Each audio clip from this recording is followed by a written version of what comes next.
Thank you. How you doing, folks? Good. So, I just bought a new house. I've been trying to fix it up. I've been going to the Home Depot a lot because the Home Depot has managed to trick us into thinking that we could do it ourselves. So stop telling people this nonsense. Hey, you could do that yourself. Meanwhile, do what yourself? Ruin your house yourself? Hurt yourself? Is there some pride to be taken in doing a half-assed job around the house on some project that takes you 6 weeks when a professional can do it in an hour? Why are people in such denial when it comes to houses? Let's all face it. When it comes to a house, you're not qualified to do anything yourself. You couldn't even find a house yourself. You had to hire somebody, pay them a portion of what the house cost to show you where the house was. Couldn't afford it yourself, had to get a loan from the bank. Not even your house for another 25 years. I'm sick of that little lie, too. I own this house. You don't own this house. Miss a couple payments, we'll find out who the real owner of that house is. You'll be getting strongly worded letters from the true owner of that house trying to remove your ass from that house. Ridiculous. Do it yourself. I don't care what breaks in your house. Find somebody who can fix it. There are people on the planet that can fix anything that breaks in a house. Do not let the Home Depot trick you into thinking that you're a carpenter or a plumber this week. They brainwash these people. Use the tools that professionals use. Some people hear that, they think I can use the same tools they use. What the hell I need them for? Go down to Home Depot, get all these tools. Get back home and you realize, wait a minute, I'm not a professional. Yeah, you left something at the Home Depot, skill. There's no skill aisle at the Home Depot. But they'll rent you any old dangerous ass piece of equipment. Show them a driver's license, you're qualified to cut your arm off as far as they're concerned. So frustrated, because I fell for this nonsense. I went down there to get a miter saw. Never used a miter saw before in my life. Walking there like I knew I was doing. Can I get a miter saw? Guy behind the counter is like, so you want a chop saw? I'm like, no, I want a miter saw. He's like, yeah, cut off saw. That's when I realized I was in trouble.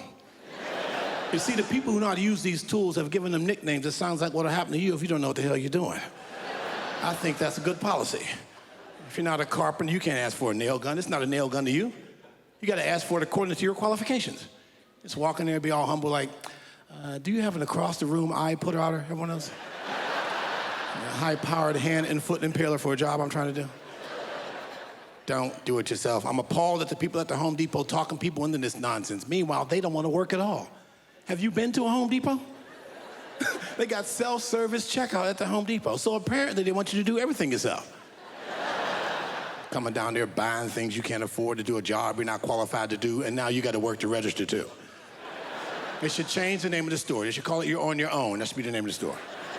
Nobody's working at the Home Depot. Nobody. They look like they're there to work. They all got those nice bright orange aprons on. Well, I asked the guy, what the hell's an apron for? Keep the work off of you? And I've never seen so many birds indoors in my life. Can somebody explain this to me? Home Depot's so big, birds are flying around for hours. They don't see a wall. They think they're outside. I'm sorry, I'm just so cranky now. I'm getting older, you know. Birthday coming up in about a month. I'll be 57.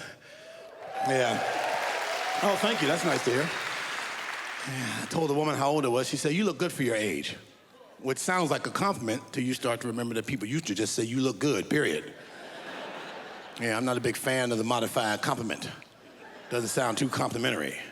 And for your age, this has no place in a compliment. A compliment should end with the most complimentary phrase in that sentence. That's a proper compliment. You look good, period.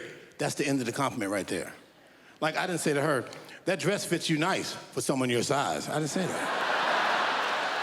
Yes, because we can all hear that's not a compliment. It's a statement. I'm just not sure how nice it is. I call that a compliment / insult, a complisol. That's what that is. Yeah, 57 years old, never married, no kids. That's my stats, that's right. Yeah, I tell some people that, you know, they look at me kind of weird. Ooh, what's going on in his life? Everything, that's what's going on in my life. My married friends happen to think they're in a better situation than me. If you're married, stop player hating on your single friends.